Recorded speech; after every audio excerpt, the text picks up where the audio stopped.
بسم اللہ الرحمن الرحیم نحمد ونصلی علی رسول الکریم اما بعد اعوذ باللہ من الشیطان الرجیم بسم اللہ الرحمن الرحیم رب اشرح لی صدری ویسر لی امری واحلل عقدۃ من لسانی یفقہوا قولی صدق اللہ العظیم۔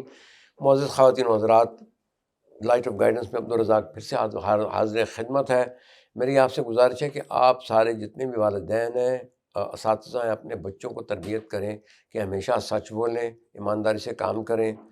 اپنے وعدے کا پاس رکھیں، جھوٹ نہ بولیں، اور مطلب ہے جھگڑا نہ کریں لوگوں سے، پولائٹلی ساری کام کریں۔ یہ ایک نیشن بلڈنگ کا سلسلہ ہے جس میں ہمیں کافی مطلب ہے ہمیں اپنا حصہ ڈالنا چاہیے۔ اب تو خیر ہم نے کیا حصہ ڈالنا ہے، ساری انرجی تو مطلب ہے دنیا داری میں ویسٹ ہو گئی۔ تو آج کا موضوع ہے کہ اللہ تعالیٰ نے سود کو کیوں حرام کیا۔ معزز خواتین و حضرات، اللہ تعالیٰ نے سود کو تینوں مذاہب میں، جس طرح اللہ تعالیٰ نے اپنی وحدانیت کو تینوں مذاہب میں اجاگر کیا ہے، میرا خیال میں وہ سب لوگ جانتے ہیں، بعد میں کچھ تحریفیں ہوئی ہیں، چینجز ہوئی ہیں، جس کی وجہ سے کوئی شرک بیچ میں آ گیا یا کچھ اور چیزیں آ گئیں، لیکن سود جو ہے تینوں مذاہب میں، یہودیت میں، عیسائیت میں اور اسلام میں حرام ہے، ٹھیک ہے۔ اس کی وجہ سب سے بڑی جو مجھے سمجھ میں آتی ہے، اللہ تعالیٰ نے جو بتایا ہے اس میں، کہ اللہ تعالیٰ نے انسان کو خود بنایا، اپنے ہاتھ سے بنایا، سنوارا، اس کو خوبصورت شکل دی، عقل دی، ساری چیزیں، مطلب اس کو علم سکھایا، پھر اس کے اندر اپنی روح پھینکی۔ سب سے بڑی بات یہ، پھر ملائکہ نے سب فرشتوں کو کہا اس کو سجدہ کرو، یعنی کتنی بڑی مطلب عزت افزائی ہے، اور پھر اس کو خلیفہ بنایا۔ اور انسان جو ہے وہ مطلب یعنی ایک شیطان تھا جس نے اسے سرتابی کی، لیکن اگر دیکھا جائے تو اتنے مطلب جتنے بڑے بڑے ہمارے جبریل امین، حضرت جبریل امین اور باقی جتنے بھی ملائکہ ہیں جن کے نام آپ سب کو آتے ہی ہوں گے، عزرائیل وغیرہ،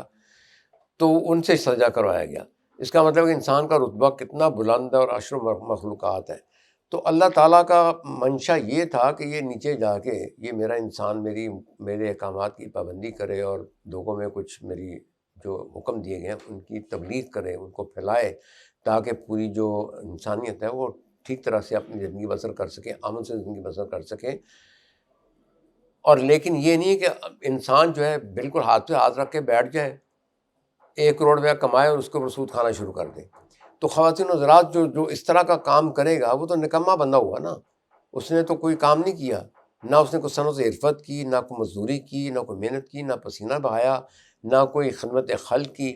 نہ کوئی چیز ایجاد کی، نہ کوئی کائنات تسخیر کی۔ یہ انسان کو اللہ تعالیٰ نے اسی بنایا کہ وہ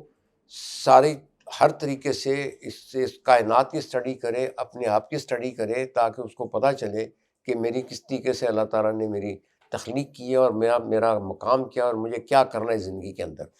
کیونکہ یہ زندگی ایک ٹیمپرری فیز ہے، اور اس کے بعد کی زندگی جو ہے پرماننٹ فیز ہے۔ نمبر 2، اللہ تعالیٰ کا حکم یہ ہے کہ یہ دولت کا ارتکاز ایک جگہ ہو، دولت بہت جو بڑی سے بڑی، مطلب زیادہ تر بندوں کے ہاتھ میں، زیادہ دولت چند بندوں کے ہاتھ میں نہ ہو، لیکن وہ ہو رہا ہے اس وقت کہ پورے اگر ایک بینک کو لیں تو وہ پورے بینکوں کے، پاکستان کے بینکوں کا سرمایہ جو ہے وہ کراچی میں جا کے جمع ہو جاتا ہے، اور اس کے اوپر 10 ڈائریکٹر سارے فیصلہ کرتے ہیں، اور وہ فیصلہ یہ کرتے ہیں کہ کس کو ہم نے میکسیمم شرح کے اوپر سود قرضہ دینا ہے، اور باقی سرمایہ جو ہے اگر 1 ٹریلین ہے تو اس میں سے میرے حال میں 50 بلین وہ سرمایہ میں سود میں دے دیں گے، اور باقی وہ مطلب ہے ان کے وہیں پہ پڑا رہے گا، تجوری میں پڑا رہے گا۔ تو جب پیسے کی ریل پہ نہیں ہوگی اکانومی کے اندر، معیشت کے اندر، تو اس معیشت میں بحران آئے گا، بڑی سخت قحط سالی پیدا ہوگی، لوگ بے روزگار ہوں گے، کئی بزنس جو اس کے اندر تباہ ہوں گے۔ تو اس میں کنٹرول بھی نہیں ہونا چاہیے، اس لیے کہ یہ ہسٹری میں آتا ہے کہ جن قوموں میں 2% یا 3% لوگوں کے ہاتھ میں دولت تھی تو وہ پوری امپائر جو تھیں وہ ختم ہو گئیں، تباہ ہو گئی۔ اور اس کے لیے یہی ہے کہ ہمیں ان کو صحیح طریقے سے مطلب ہے بینکوں کو بھی ڈیل کرنا چاہیے۔ اس میں یعنی ارسطو کا نام سنا ہوگا، اس نے 300 قبل مسیح میں کہا تھا کہ سود خور جو ہے، چاہے بینک ہے چاہے ایک عام آدمی ہے، وہ اتنی اپنی ہوس پرستی میں اتنا کمینی حد تک پہنچ جاتا ہے کہ وہ بجائے کہ اپنا کوئی صنعت و عرفت کرے، کوئی مزدوری کرے، پسینہ بہائے، کام اپنا پیسہ کمائے، وہ جو میڈیم آف ایکسچینج ہے، یعنی وہ پیسہ اس پیسے سے پیسہ کما رہا ہے، جو کہ مطلب ہے ناجائز ہے، وہ مطلب ہے اٹ از ان ارنڈ منی، اس کا نام ہی ان ارنڈ منی ہے۔ دوسرے امریکہ کے ایک صدر نے کہا تھا کہ جو بینکنگ اور اس کے ساتھ فائنینشیل انسٹیٹیوٹ منسلک کیے ہوئے ہیں، یہ دشمن کی فوجوں سے زیادہ خطرناک ہے، کیونکہ ان کے پاس دولت بے شمار ہوتی ہے، یہ پورے ملک کی اکانومی، سیاست کو، ان کی معیشت کو سارا کنٹرول کرتے ہیں اور تباہی مچا دیتے ہیں، پوری اکانومی میں ایک کھلبلی مچا دیتے ہیں، جس طرح آج کل پاکستان میں ہو رہا ہے کہ ہم لوگ IMF اور ورلڈ بینک ان کے مطلب رحم و کرم پہ ہیں، اور پوری قوم جو ہے انفلیشن کا شکار ہو گئی ہے۔ تو یہ مختصر سی میری مطلب ہے گزارشات ہیں آپ سے، اللہ تعالیٰ کی طرف سے جو احکامات آئے ہیں، جس کو میں اللہ کی منشا جس طرح میں سمجھ سکا ہوں وہ آپ کو پیش کر رہا ہوں۔ ہو سکتا ہے آپ اس پہ ذرا تھوڑا سا غور کریں اور اپنے آپ کو سود سے بچائیں، بینک کی نوکری سے بچائیں۔ بہت بہت شکریہ۔ اپنے بچوں کا خیال رکھیں، بچوں کی تربیت کا خیال رکھیں، اور ان کو سچائی پہ، سچ بولنے پہ، ایمانداری پہ اور محنت پہ مجبور کریں۔